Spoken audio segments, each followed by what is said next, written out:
ये हमारे पास सेकंड सर्वाइकल वर्टेब्रा है, this is known as the C2। The second cervical vertebra is also known as the axis कहते हैं इसे, ठीक है।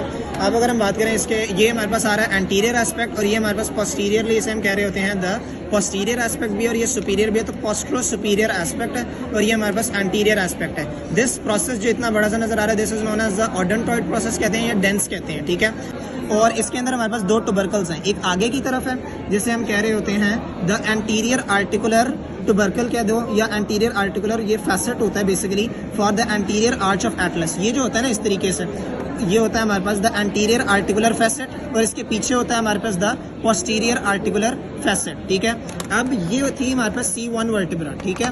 ये इस तरीके से जो होता है ना हमारे पास द एंटीरियर आर्टिकुलर फैसेट जो है ना, ये जो फैसेट ऑफ डेंस था इसके अंदर जाके हमारे पास ये इस तरीके से करके ये हमारे पास सुपीरियर आर्टिकुलर फैसेट है और ये जो जरा ये फॉरवर्ड फेसिंग आ रहा है ना दिस वन और यहाँ से टूटा हुआ है, ठीक है। तो इसे हम कहते हैं the inferior articular facet. This is known as the inferior articular facet and this is known as the superior articular facet, ठीक हो गया। अब ये दो फैसेट्स के दरमियान के एरिया को हम इंटर आर्टिकुलर एरिया कहते हैं। अब ये जो स्मॉल सा एरिया जो इसे ओडोंटॉइड प्रोसेस के साथ कनेक्ट कर रहा है इसे हम कहते हैं the pedicle. This is the body of the vertebra, this is the pedicle, this is the odontoid process या डेंस कहते हैं, this is the superior articular facet, this is the inferior articular facet and this is the inter articular part, ठीक है। अब हम बात करेंगे on the posterior aspect. Mainly हमें पता होना चाहिए कि C1 और C2 का मेन डिफरेंस क्या है। C1 जो थी उसके अंदर हमारे पास स्पाइनस प्रोसेस था ही नहीं, मगर जो C2 है उसके अंदर बाइफिड स्पाइनस प्रोसेस है, ये टूटा हुआ है बट आपको यहाँ से नजर आ सकता है कि दैट दिस इज बाइफिड, ठीक है, द बाइफिड स्पाइनस प्रोसेस, ठीक हो गया। अब अगर हम बात करें पोस्टीरियर एस्पेक्ट के अंदर तो ये हमें यहाँ नजर आ रहे होते हैं, फ्रंटल एस्पेक्ट से दिखा रहा हूँ, this is known as the transverse process, ये यहाँ टूटे हुए हैं, ठीक है। और क्या कहते हैं, this is the transverse process और इसके अंदर ये जो फोरामेन नजर आ रहा है this is the foramen transversarium, ठीक है।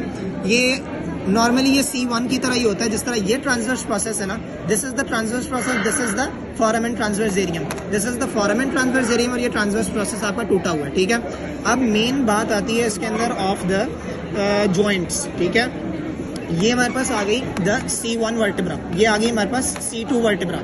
In between the C1 and the C2 हमारे पास जो होता है तीन जॉइंट्स बन रहे होते हैं, ठीक है। एक हमारे पास ये इस तरीके से ओरिएंटेशन होती है, एक तो ये जो है ना डेंस, ठीक है, ये जो एंटीरियर आर्टिकुलर फैसेट था ये इस फैसेट फॉर द डेंस के साथ क्या कहते हैं फ्यूज करता है, ज्वाइंट बनाता है and this is known as the median joint जो कि रोटेटरी मूवमेंट्स के अंदर हमारा काम करता है, दिस इज रोटेटरी मूवमेंट, ठीक है। और ये होता है हमारे पास इसका इंफीरियर आर्टिकुलर फैसेट और ये इसका सुपीरियर आर्टिकुलर फैसेट है। तो ये 1 2 ये दो ज्वाइंट्स इस तरीके से करके देखो ये और ये हो गया हमारे पास द ज्वाइंट्स बन गए, हमारे पास ये दो ज्वाइंट्स बन गए और ये तीन ज्वाइंट्स बन गए। So this is basically the atlanto axial joints, ठीक है। और इसके अंदर इसकी ओरिएंटेशन देखनी है तो ये दिस इज लाइक दिस, ठीक है। ये हमारे पास C1 नजर आ रही है, ठीक है, ये नीचे C2 नजर आ रही है। सुपीरियर एस्पेक्ट के अंदर ये हमारे पास ये तीन मीडियन ज्वाइंट नजर आ रहा है और ये पोस्टीरियर एस्पेक्ट के अंदर बहुत क्लैरिफाइड हमें ये दो जो ज्वाइंट्स हैं on the superior in between the superior articular facet and the inferior articular facet ये हमें नजर आ रहे हैं। दिस इज द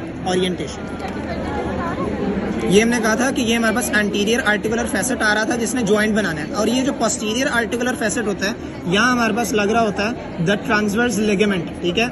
यहाँ हमारे पास बेसिकली लग रहा होता है the transverse ligament of Atlas. ये टुबरकल्स होते हैं C1 के ऊपर, यहाँ से शुरू होता है, यहाँ लगता है, यहाँ लगता है और यहाँ लगता है, ठीक है। और ये इस तरह करके हमारे पास ये ज्वाइंट लिगामेंट बनता है the transverse ligament of the Atlas, ठीक है, which is very much important.